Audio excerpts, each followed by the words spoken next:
Piplod road ઉપર ISKCON મોલની બાજુમાં Maruti 4 વ્હીલરનો નેક્સા showroom આપ્યો છે। ગ્રાઉન્ડ સહિત 4 માળની આ બિલ્ડિંગમાં ઉપરના 3 માળમાં સર્વિસનું કામ ચાલે છે।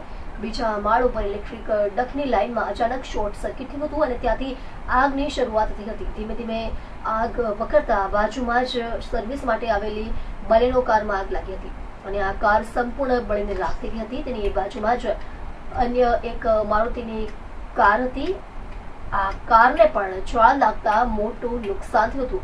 મોડી રાત્રે 9-10 કલાકના અરસામાં ફાયર વિભાગને જાણ કરવામાં આવતા ફાયર ઓફિસર પ્રકાશ પટેલ સહિતનો કાફલો ઘટનાસ્થળે પહોંચ્યો હતો। 3 બંબાઓની સાથે ફાયર ફાઈટરો દ્વારા પાણીનો મારો ચલાવવામાં આવ્યો હતો અને અડધા કલાકમાં જ આગ ઉપર કાબુ મેળવી લેવાયો હતો। આગને કારણે સર્વિસમાં આવેલી અંદાજિત 30થી વધુ કારને બચાવી લેવામાં આવી હતી। આગને પગલે શોરૂમના સંચાલકો ઘટનાસ્થળે દોડી આવ્યા હતા। જોકે શોરૂમ બંધ હોવાને કારણે કોઈ મોટી જાનહાનિ થઈ ન હોવાનું ફાયર ઓફિસરે જણાવ્યું। મારું નામ SD Dhobi, deputy chief fire officer, 8 zone fire વિભાગ। અમારી જગ્યા છે, કઈ રીતનો આગનો બનાવ બન્યો? આપણો વેસુ પીપલોદ રોડ છે, એના પર કટારિયાનો શોરૂમ છે। ત્યાં આગ લાગવાનો મેસેજ કંટ્રોલ રૂમને મળતા કંટ્રોલ રૂમ દ્વારા તાકીદે અડાજણ, વેસુ અને મજૂરાની ટીમોને ઘટના સ્થળે મોકલવામાં આવેલી। અહીંયા ઇલેક્ટ્રિક ડકમાં આગ લાગેલી હતી અને એના મારફત ઉપર આગ પસરેલી હતી।